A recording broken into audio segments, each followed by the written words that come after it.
السلام عليكم ورحمة الله وبركاته. الحمد لله رب العالمين، اللهم صل وسلم وبارك على المبعوث رحمة العالمين سيدنا مولانا وحبيبنا قرة أعيننا قائد الغر المحجلين وشفيع المذنبين وسيد ولي المرافق محمد بن عبد الله وعلى آله وصحبه ومن والاه ثم أما بعد.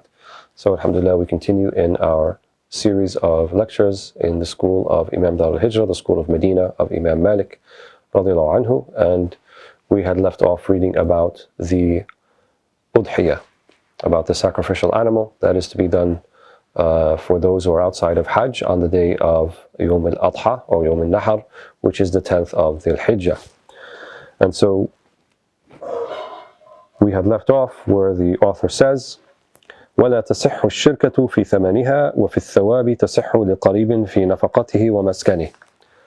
That in the Maliki school, it's not permissible to take a partner in the paying for the price of the sacrificial animal. So you cannot group with family members who are not in your household or a neighbor or something like that and say, I'll pay half of the sheep and you half, or we'll each take a quarter of the cow. In the Maliki school, the person responsible has to pay for the whole thing. If they're not able to pay for the whole thing, then they're not obligated to fulfill that particular sunnah if it's going to be a financial burden. So that's why he says, وَلَا تَصِحُّ, it's not valid. الشِّرْكَةُ فِي ثَمَنِهَا وَفِي الثَّوَابِ, however in the reward, تَصِحُّ لِقَرِيبٍ فِي نَفَقَتِهِ وَمَسْكَنِهِ. The reward will go if members of your household are with you and you make the intention, I'm sacrificing on behalf of the family and yourself, then inshallah they will have the reward.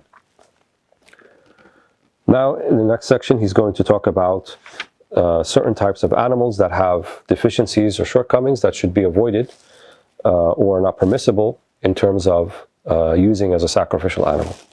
وَيَمْنَعُ مِنْ إِجْزَائِهَا فَقْدُ ثُلُثِ الذَّنْبِ. So amongst the things that would render the animal impermissible for udhiyah, doesn't mean you can't eat it.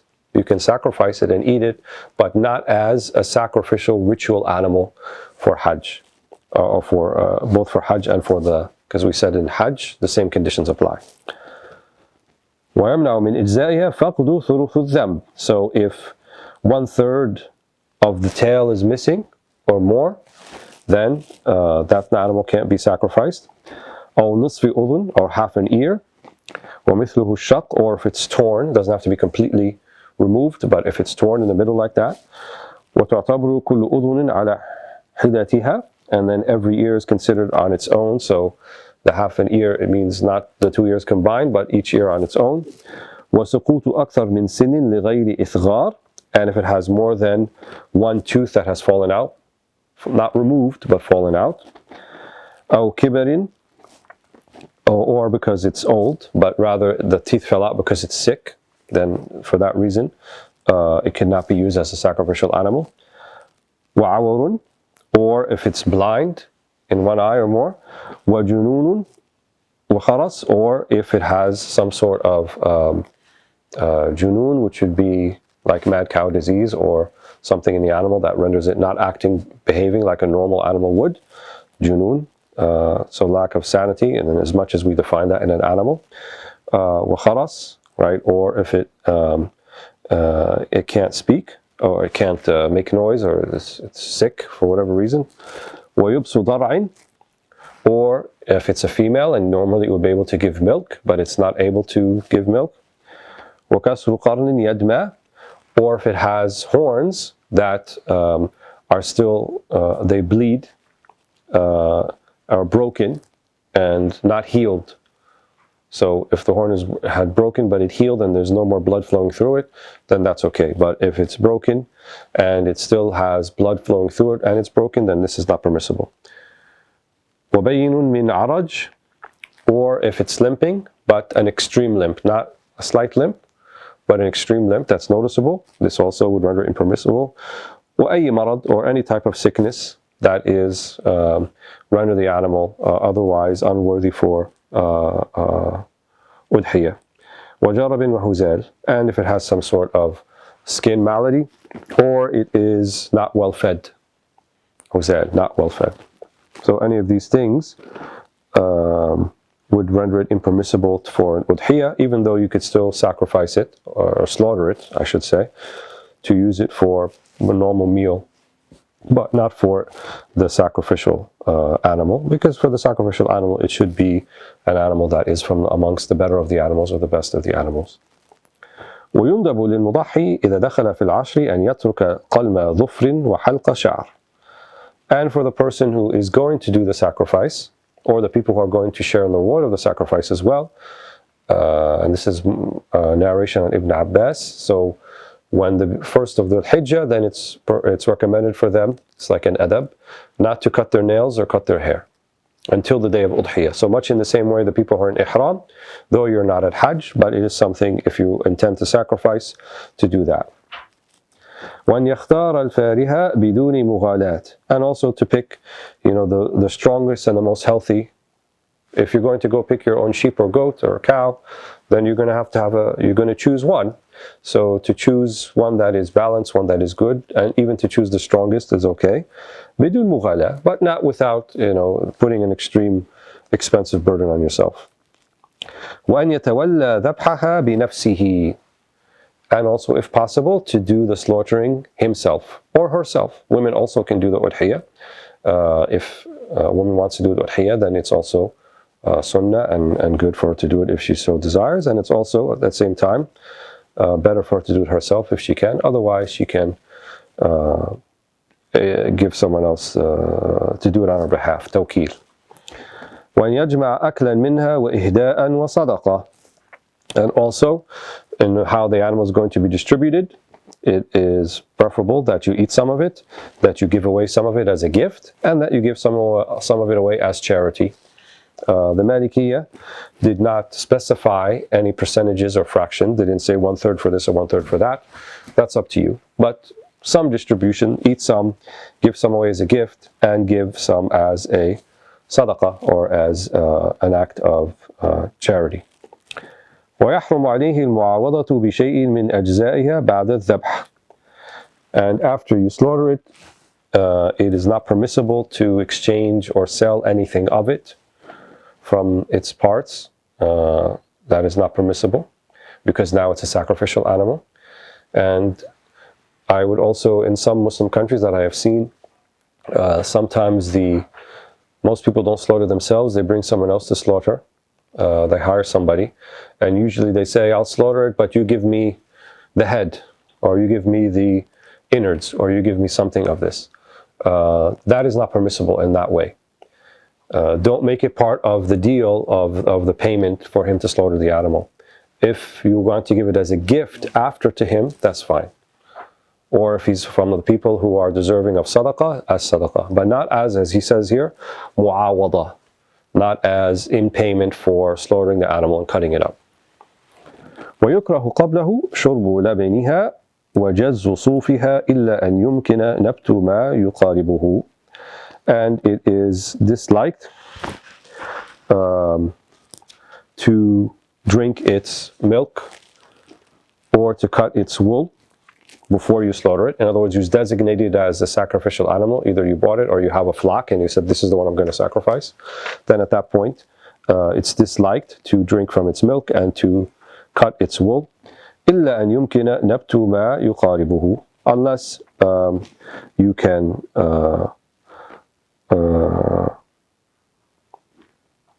take the wool out before that without hurting the animal. In other words, in nept, plucking it out. Wallahu a'lam, I think that's what he means by this.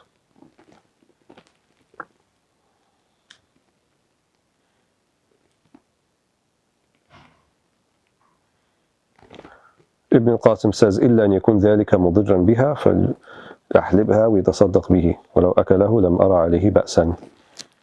Ibn al-Qasim, who was the closest student of Imam Malik, he said that if it's going to be damaging to the animal in some way, if it's a nursing animal and the milk has to be extracted, then you can take it and then give it away as sadaqah, or even drink it yourself, he said. وَإِطْعَامُ كَافِرٍ مِنْهَا لَيْسَ فِي نَفَقَتِهِ. So this is from the makruh. So to give some of the meat to a non-Muslim who is not someone of his household is disliked, but it's permissible.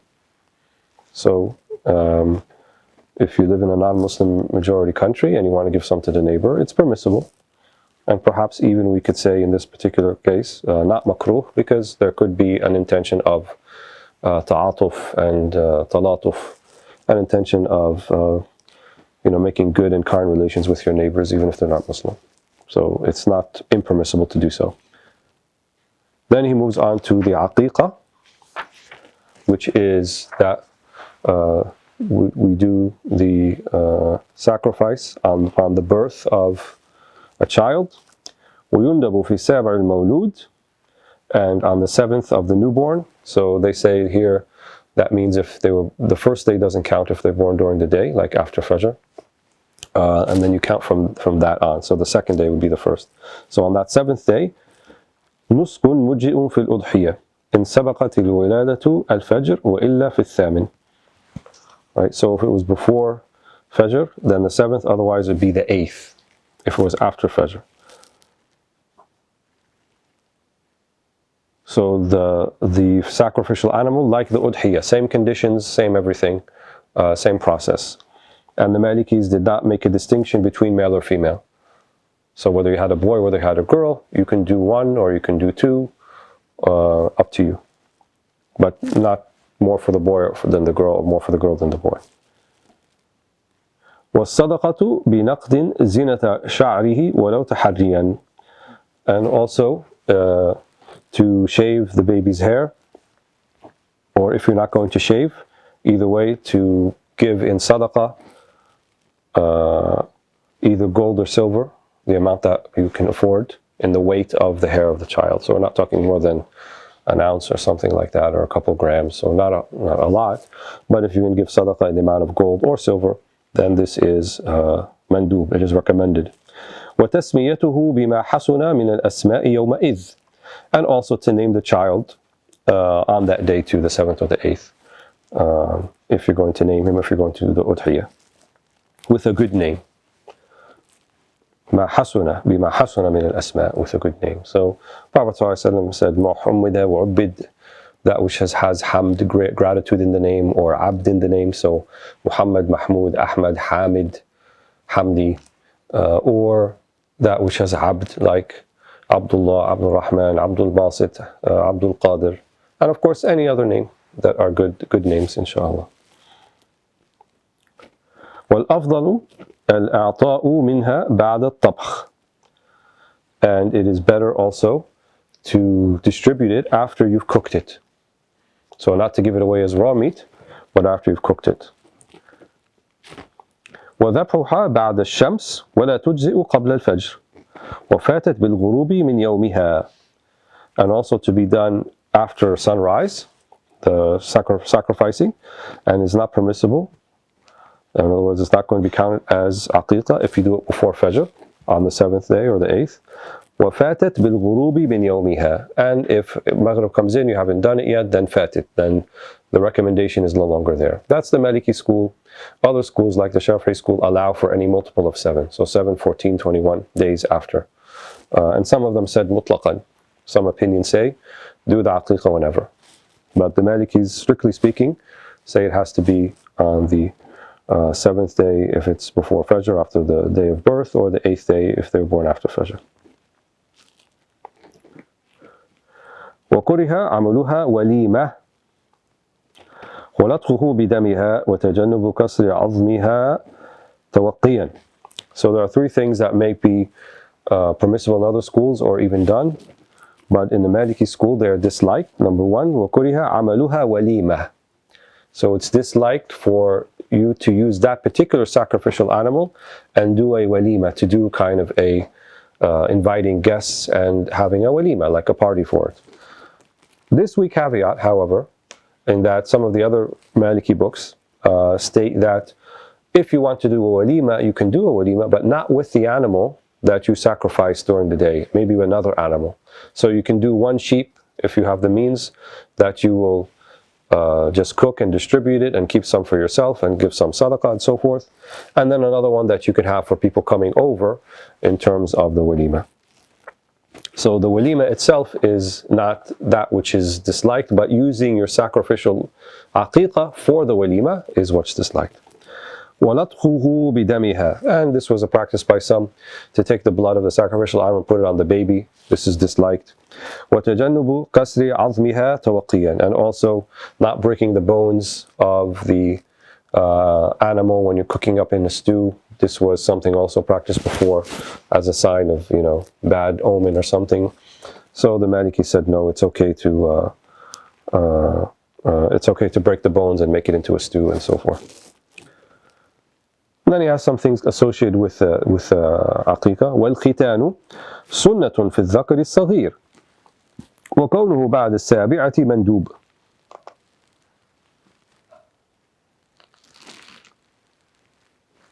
So the khitan, which is circumcision for males, young males, وَكَوْنُهُ بَعْدَ السَّابِعَةِ مَنْدُوبٌ.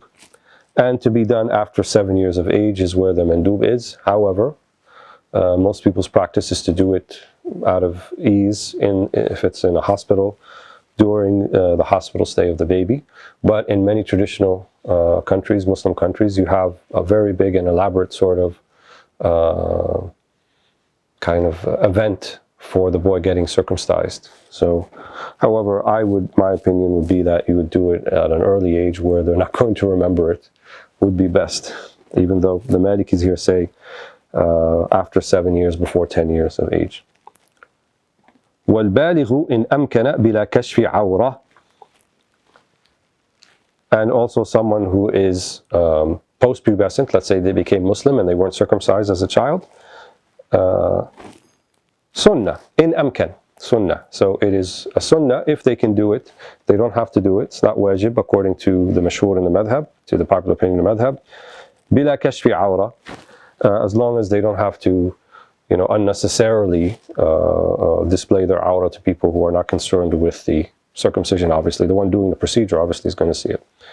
وَالْخِفَاضُ مَكْرُمَةٌ فِي الْأُنْثَى. And also something called khifad.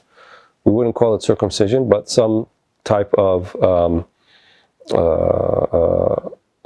cutting of the outer part of the labia of the female. Makruma, something that can be done, less than sunnah, if it's to be done. Now I know there's a lot of international outcry about female genital mutilation, and in the hadith you find that the Prophet ﷺ specifically said for the one doing this not to cut off the clitoris or to cut the clitoris or to do anything that would harm the female, harm the young girl, obviously later in age as well, and that would take away from her sexual satisfaction. So most likely the way it's been done in the past, and it's done in non-Muslim societies too, is a violation of all of these guidelines. So my teachers and the ones I've studied with and where I head with this is that it should be avoided in the time and age that we live in now, because there are very few people who can actually do it right. And I think it's too great a danger that some damage can be done. So, however, for the males, male circumcision is still a widely practiced procedure and well known and easier to do. So that remains, I believe, the sunnah. Allahu a'lam. So that concludes Bab al-Aqiqah. Now the next chapter is also somewhat related, fi zakat, which is slaughtering an animal in general for food, or the three means by which we go about to do that. So Bab fi zakat, and to zakki, so bizal means to slaughter an animal or to prepare it, so to take its life so that it can be eaten. And he says here, الزكاة هي السبب لحل أكل الحيوان البري وأنواعها أربعة. So zakat is the legal reason that would make something halal, and a land animal halal to eat. And there are 4 types. So that means all animals of the sea, where the Prophet ﷺ said, الحل ميتته, all animals of the sea that reside in the sea are halal to eat, and they don't have to be slaughtered in any way whatsoever. That includes all fish, all whales, in the Maliki school, all shellfish, including lobster, crab, shrimp, so forth. But land animals, which we will see here, is different. Al-awwalu dhabhun. So the first type of procedure or method by which to render an animal halal to eat in terms of slaughtering it is something called al-dhabh, slaughter. وهو قطع مميز مسلم أو كتابي للحلقوم والوجين بنيتها مع ذكر الله والنسيان مغتفر بمحدد من غير طول فصل ولا بأس بذبح أنثى. So he's describing the whole procedure here. قطع, so cutting. مميز, so here he's talking about a particular age. So a young boy or a young girl can do it, 7 or 8 years of age, what they call sin tamyiz. They're able to discern. In other words, they're able to have an intention like, wait, I'm slaughtering this chicken or this rabbit or whatever it might be. قطع مميز Muslim أو كتابي أو كتابي, right, or someone from who is either Christian or Jewish, and we'll get into more detail about that I think later. للحلقوم, so the hulqum is the windpipe, the larynx, the windpipe. والوجين, والودجين, and the wedge is the jugular vein, the 2 jugular veins on either side. So in order to do it correctly, those 3 have to be completely severed and cut with an intention to do so. مع ذكر الله, and also ذكر الله, which is to say Bismillah at the outset, in the beginning. والنسيان مغتفر, however, if you forget to say Bismillah, not you intentionally left it out, but you forgot, هذا مغتفر, which means the sacrifice or the slaughtering is still halal. It's still halal to eat. بمحدد, so the muhaddad, something with an edge, a sharp edge, a knife with a sharp edge. من غير طول فصل, without a long interim between cuts. Ideally, you're going to do it in one cut. So the dhabh, that you take the animal from its throat and you have to sever the 2 jugulars and the windpipe. And when you do it, you will see the windpipe is kind of, it's going to be a different color, at least in a sheep, it looks white. And it has probably a circumference about this. And you should see that completely covered, not partially cut. And it should be done in one swing, one fell swipe. If you do it and then you find the knife is not sharp enough and then you go back, but immediately, and you manage to do it, then it's okay. But if you do it and the animal's suffering there and it's bleeding out, and then you go get another knife, and no, that's called tuli fasl. You left too long a time to do it. So that's why it's not just anybody who should be doing it. If you're doing it for the first time, you should be supervised by someone who knows how to do it and show you how to do it. Unfortunately, in my experience, I've seen people who go to some of these farms and go and do it by themselves, and it's really a disaster. So either do it right or don't do it. And subhanAllah, the Prophet ﷺ, he mentioned specifically about when he talked about itqan, right? إن الله كتب على الإتقان على كل أو إحسان على كل شيء. When he talked about ihsan, and one of the things he talked about was having a sharp knife. وَتُرَحْ ذَبِيحَتِكَ, have a sharp knife and put your animal at rest. And one of those things when he talked about ihsan.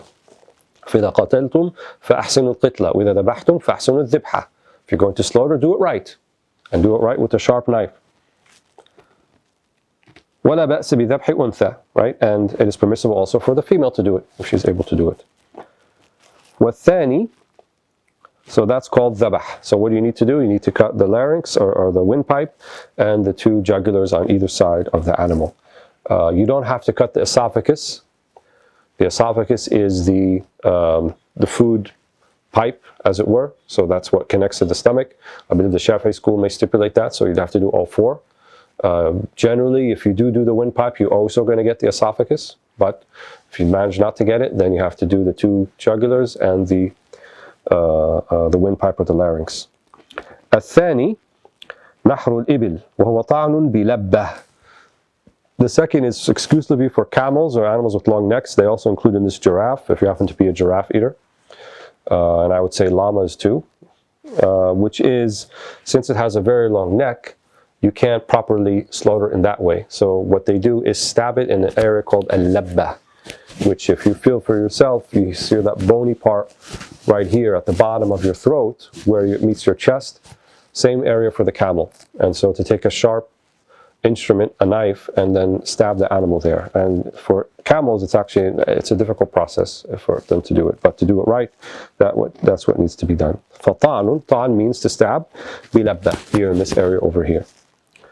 وَيُجْزِئُ فِي الْبَقَرِ مَعَ الْكَرَاهَةِ, and it is permissible, in other words, الطعن في اللبة, to do it here for cows. But the preferred method for cows is slaughtering like sheep, like goats, like chicken, all other animals except long-necked animals like the llama and like the camel and like the giraffe, if that's your thing, have to be done by slaughter, by cutting the jugulars and the windpipe. وَجَازَ مَا التَّعَذُّرِ نَحْرُ مَا يُذْبَحُ وَالْعَكْسِ. And for whatever reason, if you cannot slaughter the animal by cutting the windpipe and the jugulars for some sort of darura, some sort of necessity, the animal gets away from you and it's hard to hold on to and it's hard to manage, then using one of the other two methods is permissible. Wallahu a'lam. So I'm going to stop here, and the next lesson we will look at what's called al-aqru, which is hunting animals, for animals that need to be hunted, inshallah. Wallahu ta'ala a'la wa a'lam. Alhamdulillah rabbil alameen. Wassalamu alaikum wa rahmatullahi wa barakatuh.